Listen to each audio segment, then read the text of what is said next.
नमस्कार दोस्तों, स्वागत है आपका हमारे YouTube channel government job circle पे।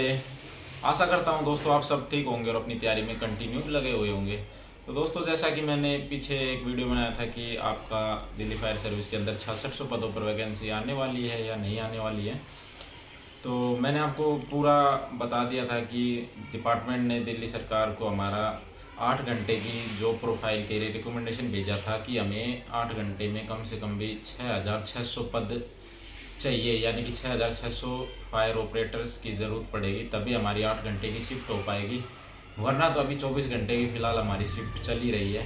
तो बहुत से भाइयों ने यूट्यूब पे वीडियो बना दी कि 6600 पदों पर वैकेंसी आ रही है। ठीक है, वो उनका काम है, उन्होंने बना दी, लेकिन हम डिपार्टमेंटली जो हमारे गुप्त सूत्रों से हमने पता निकलवाया है, या कुछ भी कह सकते हो क्योंकि हम फिलहाल डिपार्टमेंट में हैं, तो 6600 पदों पर वैकेंसी या पदों को भरना एक बहुत ही बड़ी मुसीबत का काम है, क्योंकि ना ही हमारे पास इतनी व्यवस्था है कि हम इन नए रिक्रूट्स को अपने स्टेशनों पे रोक सके या उनको आश्रय देश के, और ना ही हमारे पास इतने बड़े ट्रेनिंग सेंटर है कि हम वहाँ उनकी ट्रेनिंग करा सके।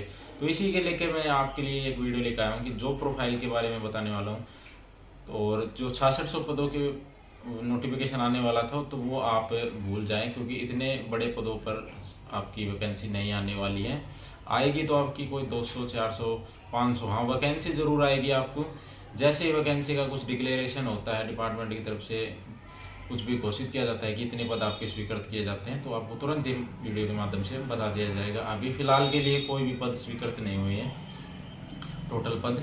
तो इसके अलावा मैं इस वीडियो को बनाने का मकसद है कि दिल्ली फायर सर्विस की जॉब प्रोफाइल में आपको सुबह से लेके नेक्स्ट 9:30 बजे तक क्या करना है, यानी कि आपकी शिफ्ट रहेगी 9:30 से मॉर्निंग में स्टार्ट होगी और नेक्स्ट डे 9:30 मॉर्निंग में आपकी ख़त्म हो जाएगी। उसके बाद आप 24 घंटे के लिए अपने घर जा सकते हो। नेक्स्ट आपको ड्यूटी पे 9:30 यानी 24 घंटे बाद ही आना है, फिर आपको 24 घंटे ड्यूटी पर ही आपको रहना है। कॉल आती है तो आप जा सकते हो, वरना आप कुछ भी अदर एक्टिविटी कर सकते हो। स्टेशन के ऊपर आपको चारपाई मिलेगी, आपको खुद लेके आने हैं चारपाई। नहाने की, खाने पीने की व्यवस्था आपकी सारी आपको स्वयं करनी है। इसके अलावा मैं आपको कुछ बेसिक काम बता देता हूँ दिल्ली फायर सर्विस के अंदर, जो पर डे या हमारे डिपार्टमेंट को करने पड़ते हैं, क्योंकि बहुत से भाई सोच रहे हैं कि फायर सर्विस का सिर्फ एक ही काम है, आग बुझाना। तो मैं आपको फायर सर्विस के काम बता देता हूँ। सबसे पहले काम तो हमारा आग बुझाने का तो है ही है। इसके अलावा और क्या काम करने पड़ते हैं आपको? रेस्क्यू का। रेस्क्यू किस चीज़ का? कोई भी किसी भी जानवर का हो, आदमी का हो, पशु का हो, पक्षी का हो, तो वो रेस्क्यू हमको करना पड़ता है। जैसे कोई बाज है, वो ऊपर पेड़ में अटक गया मांझे द्वारा, तो उसका रेस्क्यू करना पड़ेगा। हमारे पास इक्विपमेंट्स है, डिपार्टमेंट ने, सर्विस ने इक्विपमेंट्स दे रखे हैं, उसको लेके हमको वहाँ पे उसको उतारना पड़ेगा। इसके अलावा कोई गाय है, कोई नाले में गिर गई है या कहीं फंस गई है या अटक गई है, तो उसको अभी हमको रेस्क्यू करने पड़ेगा। इसके अलावा कोई बिल्डिंग कोलैप्स हो गई है, तो उसमें कोई नीचे फंस तो नहीं गया, फंस गया तो वो भी आपको रेस्क्यू करना पड़ेगा। और इसके अलावा आपको नेक्स्ट जो रेस्क्यू के अलावा काम करना पड़ेगा, उसके बाद हमारे को मिलती है stand by duties. Stand by duties क्या होती है? स्टैंड बाई ड्यूटीज़ होती है जैसे आपकी 26 जनवरी की परेड चलती है, तो परेड चलने से पहले वहाँ पे रिहर्सल होती है, तो उसमें आपकी गाड़ी जाएगी, कभी कोई हादसा ना हो जाए, आग वाग ना लग जाए, तो उसके लिए आपकी कई स्टेशनों से गाड़ियाँ वहाँ पे अलग अलग पॉइंट्स पे खड़ी होती है। इसके अलावा कोई भी, जैसे G20 समिट हुआ था, तो अलग अलग VIPs को अलग अलग होटल्स में ठहराया गया था, तो वहाँ पे आपको स्टैंड बाई ड्यूटीज़ लगती है। कोई आपके होटल में यहाँ पे आने वाले टाइम में कोई हादसा ना हो जाए, तो उसके आग बुझाने के लिए आपको वहाँ पे खड़ा किया जाता है। इसके अलावा जैसे क्रिकेट स्टेडियम है दिल्ली में, वहाँ पे मैच होता है, तो वहाँ पे भी गाड़ियाँ हमारी खड़ी की जाती है अलग अलग स्टेशनों से, अलग अलग पॉइंट्स के अंदर, एंट्री पॉइंट्स पे। तो ये भी हमारे को एक काम मिलता है स्टैंड बाई के अलावा। इसके अलावा हमें पब्लिक अवेयरनेस के लिए भी जाना पड़ता है। पब्लिक अवेयरनेस क्या होता है? जैसे एक टीम, DFS द्वारा एक टीम निर्धारित की जाती है कि आप आज 5 जगह पे जाके, किसी भी PSU में या किसी भी आप पेट्रोल पंप पे या किसी भी स्कूल्स में या मॉल्स में आपको पब्लिक अवेयरनेस देने, यानी कि आग से बचने के सेफ्टी प्रिकॉशन ये आपको बताने हैं वहाँ पे। और आग लगने पे आपको क्या करना है? 101 मिलाना है, 112 मिलाना है, तो इससे संबंधित वहाँ पे आपको बताया जाता है। तो मैं एक बार, तो सबसे एक मैं महत्वपूर्ण जानकारी बता दूँ, एक बार आपको नहीं पता हो तो आग लगने पे आप डायल 101 यानी कि 101 नंबर पे आप कंट्रोल पे मैसेज देंगे तो ही आपकी वहाँ पे सुनवाई होगी, या फिर डायल 112 पे आप आग लगने की वहाँ पे संभावना को उसको बता सकते हो। तो वहाँ पे भी आपकी कॉल चली जाएगी, दिल्ली पुलिस है जो वहाँ पे ट्रांसफ़र कर देती है कॉल को, तो आप 101 FCR कंट्रोल रूम में चली जाती है दिल्ली फायर सर्विस की। तो 101 नंबर पे आप आग बुझाने की जानकारी दें। इसके अलावा स्टैंड बाय होगी, पब्लिक अवेयरनेस होगा। उसके अलावा मॉक ड्रिल्स होती है।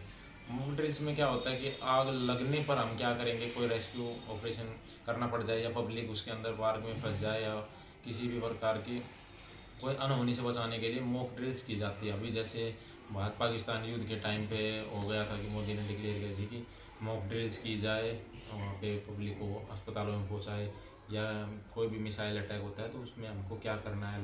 रात को आपको लाइट बंद करके भी बताया था कि सोना है। तो ऐसे प्रकार से मॉक ड्रिल्स की जाती है। इसके अलावा फायर कॉल्स तो है ही, फायर कॉल तो कितने भी प्रकार की आग हो, कूड़े की है, वो फैक्ट्री फायर हो, हाउस फायर हो, वो आपको बुझानी तो पड़ेगी। तो रिस्क भी है इसमें आपको और आराम भी है। इसके अलावा एक कॉल और मिलती है कि कोई दरवाज़ा बंद करके अंदर से बैठ जाए या कोई सुसाइड कर ले, तो उसमें भी आपको जाना पड़ता है। उसमें क्यों जाना पड़ता है, वो तो दिल्ली पुलिस का काम है बोलोगे। तो सुसाइड में जैसे किसी ने अंदर से दरवाज़ा बंद कर लिया और अंदर सुसाइड कर लिया, तो दरवाज़ा तोड़ने के लिए दिल्ली फायर सर्विस वहाँ से इक्विपमेंट्स होते हैं, तो वहाँ से हमारा कंट्रोल हमें वहाँ पे गाड़ी लेके भेज देता है, इसलिए हमें सुसाइड की कॉल पे भी जाना पड़ता है। इसके अलावा रोड एक्सीडेंट हो, कोई भी रोड पर हादसा हो जाए, एक्सीडेंट हो, तो उसमें कोई वहाँ पे कैंडिडेट कोई फंसा ना हो, उसमें बचाने के लिए उसमें हमें जाना पड़ता है। उसके बाद एक कॉल होती है नहर में कोई आदमी डूब जाता है या कोई नाले में, तो नहर में डूबने वाली कॉल पे भी हमें जाना पड़ता है रेस्क्यू के लिए, जब तक डेड बॉडी मिल नहीं जाती। तो उसके अंदर तो ये सब हमारे मैंने जो काम बताए हैं दिल्ली फायर सर्विस को। इसके अलावा भी और भी काम होते हैं, तो वो भी मैं आपको किसी नेक्स्ट वीडियो में बताऊँगा। वीडियो काफ़ी लंबी हो जाएगी। और नई भर्ती की मैं एक बार बता देता हूँ, जो नई भर्ती है अगर वो नए RR से यानी recruitment rules Delhi fire service जो बनाया था नया, तो उसके अंदर अभी बहुत से चेंजमेंट बाकी है। तो अगर नए RR से भर्ती करेंगे तो उससे पहले हमारे यहाँ पे दिल्ली सरकार का जो बजट होता है उसके अंदर भर्ती की पूरी जानकारी देंगे। जो भी ये यहाँ पे नए रूल्स बनाने वाले हैं, तो दिल्ली सरकार के बजट में जानकारी निकलेगी, तो उसमें उस टाइम आपको वीडियो के माध्यम से बता दिया जाएगा नई भर्ती के नए RR से। अगर पुराने RR से भर्ती होगी तो आप सबको ही बताया, जो पीछे वाले 165 सेंटीमीटर हाइट थी, रनिंग और रिटन एग्जाम ड्राइविंग टेस्ट सब में नंबर मिलते थे, लेकिन चांस बहुत कम है कि पुराने RR से ही भर्ती होगी, क्योंकि अब नए RR से होगी हाइट 170 सेंटीमीटर और आपकी जो एज है वो 18 से 27 साल रहने वाली है। इसके अलावा 10+2 यानी 12वीं पास आपसे मांगा जाएगा। फायर ऑपरेटर की आपकी भर्ती होगी। तो इसके अंदर एक मैं और ऐड करना चाहूँगा कि हमारे यहाँ पे छुट्टियाँ कितनी मिलती है दिल्ली फायर सर्विस के अंदर, तो आपको 25 CL मिलती है। इसके अंदर आपको 10 मेडिकल मिलते हैं और आपकी 30 EL यानी अर्न लीव होती है। इसके अलावा आपकी 24 घंटे ड्यूटी और 24 घंटे की छुट्टी होती है, तो वो भी आपकी बन जाती है रेस्ट। और आपको क्या जानकारी चाहिए तो आप कमेंट करके ज़रूर पूछना, मैं जवाब दे दूँगा या नेक्स्ट वीडियो आपको बना के मिल जाएगी। चलिए दोस्तों, धन्यवाद। जय हिंद, जय भारत, नमस्कार।